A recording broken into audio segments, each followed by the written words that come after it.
প্রিয় শিক্ষার্থীরা, আসসালামু আলাইকুম।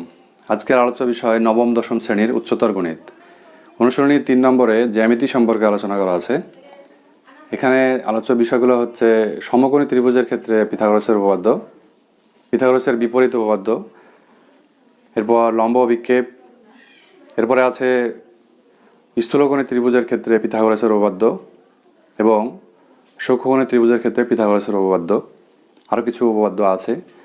তো প্রথমে যেটা আছে যে পিথাগোরাসের উপপাদ্য আছে, এটা পরে আলোচনা করব। যখন স্থূলকোণী ত্রিভুজের ক্ষেত্রে পিথাগোরাসের উপপাদ্য আলোচনা করব তখন ওই সময় আলোচনা করব। তো আমরা শুরু করব লম্ব অভিক্ষেপ সম্পর্কে আলোচনা দিয়ে। তো লম্ব অভিক্ষেপ সম্পর্কে প্রথমে আমাদেরকে জানতে হবে লম্ব অভিক্ষেপ। এই বিষয়টা নতুন বিষয়, এটা আগে 9-এর আগে কোনো ক্লাসে ছিল না। তো এটা একটা গুরুত্বপূর্ণ বিষয়, এটা অবশ্যই ভালো মতো বুঝতে হবে, তাছাড়া পরের উপপাদ্যগুলো বুঝতে কঠিন হবে। তো লম্ব অভিক্ষেপ জিনিসটা কি? তো এটাকে দুইটা ভাগে ভাগ করা যায়। একটা হচ্ছে বিন্দু লম্ব অভিক্ষেপ, আরেকটি হচ্ছে রেখাংশের লম্ব অভিক্ষেপ। একটা হচ্ছে বিন্দু বিন্দু লম্ব অভিক্ষেপ বা বিন্দুর লম্ব অভিক্ষেপ, আরেকটি হচ্ছে রেখাংশের লম্ব অভিক্ষেপ। তো প্রথমে আমরা দেখব যে বিন্দু লম্ব অভিক্ষেপ কি। তো যদি মনে করি একটি বিন্দু পি, এই বিন্দু থেকে একটি রেখা মনে করি এবি, এই বিন্দু থেকে এই রেখার ওপর একটি লম্ব অঙ্কন করলাম, মনে করি পিএম একটি লম্ব। তাহলে পিএম লম্বটি এবি রেখাংশের এম বিন্দুতে ছেদ করল। তাহলে এই পি বিন্দু থেকে এই পিএম লম্ব অঙ্কন করার পরে আমরা যে বিন্দুটি পেলাম এম বিন্দু, সেই বিন্দুটাই হচ্ছে এই বিন্দুর লম্ব অভিক্ষেপ। পি বিন্দুর লম্ব অভিক্ষেপ এম বিন্দু, অর্থাৎ একটি বিন্দুর লম্ব অভিক্ষেপ আরেকটি বিন্দুর লম্ব অভিক্ষেপ থেকে আমরা লম্ব অভিক্ষেপের ধারণাটা কিছুটা পাওয়া যাচ্ছে। এরপরে আমরা দেখব যে রেখাংশের লম্ব অভিক্ষেপ কি। বিন্দু লম্ব অভিক্ষেপ এতটুকুই যে একটি বিন্দু থেকে রেখাংশের ওপর লম্ব অঙ্কন করলে যে বিন্দু পাওয়া যায় সেই বিন্দুটাই হচ্ছে ওই বিন্দুর লম্ব অভিক্ষেপ। তো এখন আমরা দেখব যে রেখাংশের লম্ব অভিক্ষেপ কি। তো রেখাংশের লম্ব অভিক্ষেপ বিভিন্নভাবে এটা আলোচনা করা যায়, বিভিন্ন দিক থেকে। তো আমরা কয়েকটি দিক আলোচনা করব। তো প্রথমে একটি রেখা অঙ্কন করলাম, মনে করি এক্স ওয়াই একটি রেখা। এই রেখার ওপর একটি রেখাংশ মনে করি এ বি। তাহলে রেখাংশের লম্ব অভিক্ষেপ। তো প্রশ্ন হচ্ছে যে এবি রেখাংশের লম্ব অভিক্ষেপ বের করতে হবে। এবি রেখাংশের লম্ব অভিক্ষেপ বের করতে হবে। তো এখানে আমরা এবি রেখাংশের লম্ব অভিক্ষেপ বের করব, সেটা হচ্ছে এক্স ওয়াই রেখার ওপরে। এক্স ওয়াই রেখার ওপর এবি রেখাংশের লম্ব অভিক্ষেপ কি হবে? তাহলে এই যে এবি রেখাংশ, এই এবি রেখাংশের প্রান্ত বিন্দু থেকে, এখানে দুইটা প্রান্ত বিন্দু আছে, এ একটি প্রান্ত বিন্দু, বি একটি প্রান্ত বিন্দু। তাহলে এই দুই প্রান্ত বিন্দু থেকে দুটি লম্ব অঙ্কন করতে হবে। এই এ বিন্দু থেকে এই রেখাংশের উপরে একটি লম্ব অঙ্কন করতে হবে, মনে করি এটা হচ্ছে এম বিন্দুতে ছেদ করলো।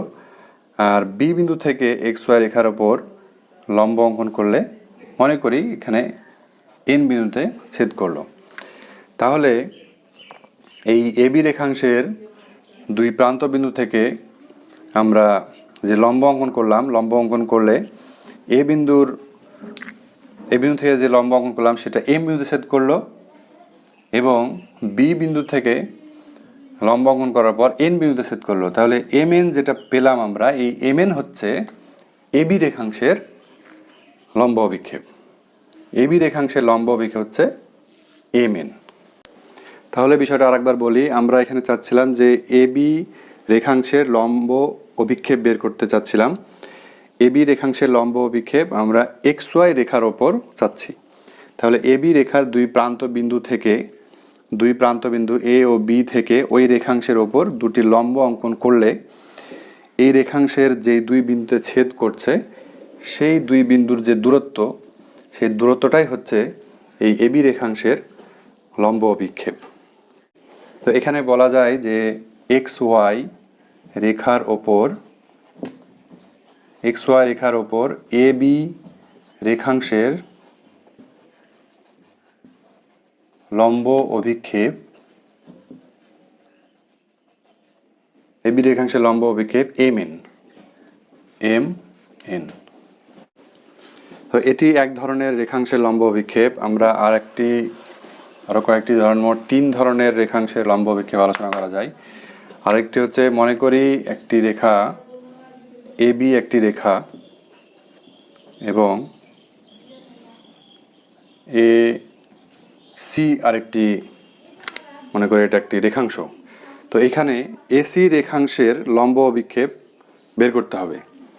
এসি রেখাংশের লম্ব অভিক্ষেপ এবি রেখার ওপর এসি রেখাংশের লম্ব অভিক্ষেপ বের করতে হবে।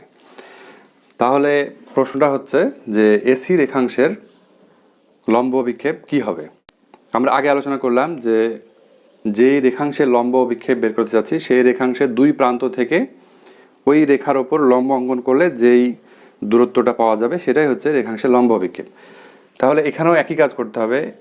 এটা রেখাংশ, এসি রেখাংশ, এই এসি রেখাংশের দুই প্রান্ত বিন্দু হচ্ছে একটা এ আর একটা সি। তাহলে এই এ বিন্দু এখানে কমন হয়ে গেছে, সাধারণ হয়ে গেছে। তো এ বিন্দু থেকে যদি আমরা এখানে লম্ব অঙ্কন করি তাহলে কি এ বিন্দুই পাওয়া যাবে। এ বিন্দু থেকে যদি আবার লম্ব অঙ্কন করি তাহলে এই বিন্দুটাই পাওয়া যাবে। তাহলে একটি বিন্দু আমরা পেয়ে গেছি। আর আরেকটি বিন্দু হচ্ছে সি বিন্দু। এই সি বিন্দু থেকে এই এবি রেখাংশের ওপরে লম্ব অঙ্কন করতে হবে। তো আমরা এ বিন্দু থেকে লম্ব অঙ্কন করেছি, সেটা যেহেতু একই বিন্দু সেহেতু এটা ওইভাবে পাওয়া যাবে না। তো এ বিন্দুর লম্ব অভিক্ষেপ হচ্ছে এ বিন্দু। আর সি বিন্দু থেকে আমরা লম্ব অঙ্কন করলাম এ বি এর ওপর, সেটা মনে করি যে এটা নাম দিলাম এম, সি এম লম্ব, এটা এম বিন্দুতে ছেদ করলো। তাহলে এখানে বিষয়টা দাঁড়াচ্ছে যে এসি রেখাংশের লম্ব অভিক্ষেপ কি হবে, এম। কারণ এসি রেখাংশ, এই রেখাংশের একটা প্রান্ত বিন্দু হচ্ছে এ আর একটা হচ্ছে সি। তাহলে এই প্রান্ত বিন্দু থেকে লম্ব অঙ্কন করলে এইটাই পাওয়া যাচ্ছে, আর সি বিন্দু থেকে লম্ব অঙ্কন করলে এম পাওয়া যাচ্ছে। তাহলে এই এসি রেখাংশের লম্ব অভিক্ষেপ হচ্ছে এম। বিষয়টা দাঁড়াচ্ছে যে এবি রেখার ওপর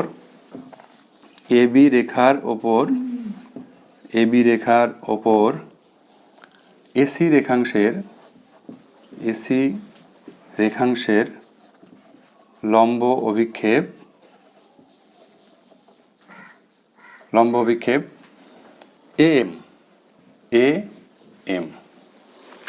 এখানে একটা জিনিস খেয়াল করা যায় যে এখানে এবি রেখার ওপর এসি রেখাংশের লম্ব অভিক্ষেপ, তাহলে এখানে দেখা যাচ্ছে এ এখানে আছে, এখানে আছে, তাহলে এই বিন্দুটা এখানে থাকবে। অভিক্ষেপ যেটা পাবো সেখানে এই কমন যেটা পয়েন্ট সেটা থাকবে, আর বাকিটা সি বিন্দু থেকে যে লম্ব অঙ্কন করার পর যে বিন্দু পাওয়া গেছে সেটা থাকবে। তাহলে এটা এক ধরনের লম্ব অভিক্ষেপ। বিষয়টা হচ্ছে যে রেখাংশের লম্ব অভিক্ষেপ বলতে রেখাংশের দুই প্রান্ত বিন্দু থেকে যার উপরে লম্ব অভিক্ষেপ চাচ্ছি তার উপরে লম্ব অঙ্কন করতে হবে। করলে যেই দুইটা বিন্দু পাবো সেই বিন্দু যে দূরত্বটা সেটাই হচ্ছে ওই রেখাংশের লম্ব অভিক্ষেপ। তাহলে আরেকটি ধরন আমরা দেখব,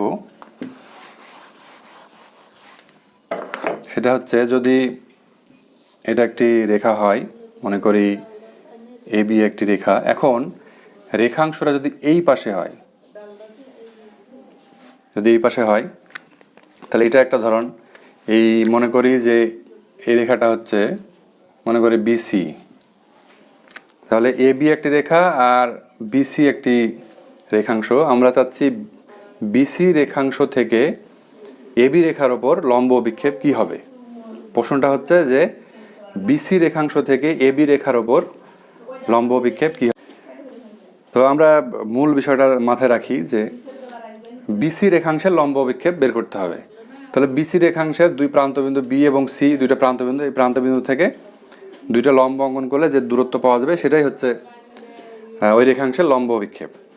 তাহলে এই বিসি রেখাংশের একটি প্রান্ত হচ্ছে বি। তাহলে এই বি বিন্দু থেকে আবার বি বিন্দুতেই লম্ব অঙ্কন করতে হচ্ছে। তো এটা তো সম্ভব না, বি বিন্দু থেকে বি বিন্দুতে ওইটাই পাওয়া যাবে, বি বিন্দু লম্ব বিক্ষেপ বি বিন্দুই পাওয়া যাবে। তাহলে একটা বিন্দু আমরা পেয়ে যাচ্ছি। এখন এই সি বিন্দু থেকে লম্ব অঙ্কন করতে হবে। এখানে দেখা যাচ্ছে যে এই বি রেখাংশের এদিকে অংশ নেই। তাহলে আমাদেরকে যেটা কাজ করতে হবে সেটা হচ্ছে যে এই এ বিকে বর্ধিত করে দিতে হবে। যেহেতু ওই পাশে নেই সে কারণে এ বিকে বর্ধিত করে দিতে হবে, এরপরে লম্ব অঙ্কন করতে হবে। এখন সি বিন্দু থেকে লম্ব অঙ্কন করলে আমরা মনে করি যে এখানে এম বিন্দুতে ছেদ করলো। তাহলে বি বিন্দুর লম্ব বিক্ষেপ বি বিন্দু আর সি বিন্দুর লম্ব বিক্ষেপ এম বিন্দু। তাহলে আমরা কি পাচ্ছি যে বিএম, এই রেখাংশটা ছিল বিসি, বি এবং সি বিন্দু থেকে লম্ব অঙ্কন করার পর আমরা পেলাম বিএম। তাহলে কি দাঁড়াচ্ছে যে বিসি রেখাংশের লম্ব বিক্ষেপ বিএম। তাহলে এখানে আমরা লিখতে পারবো যে এবি রেখার ওপর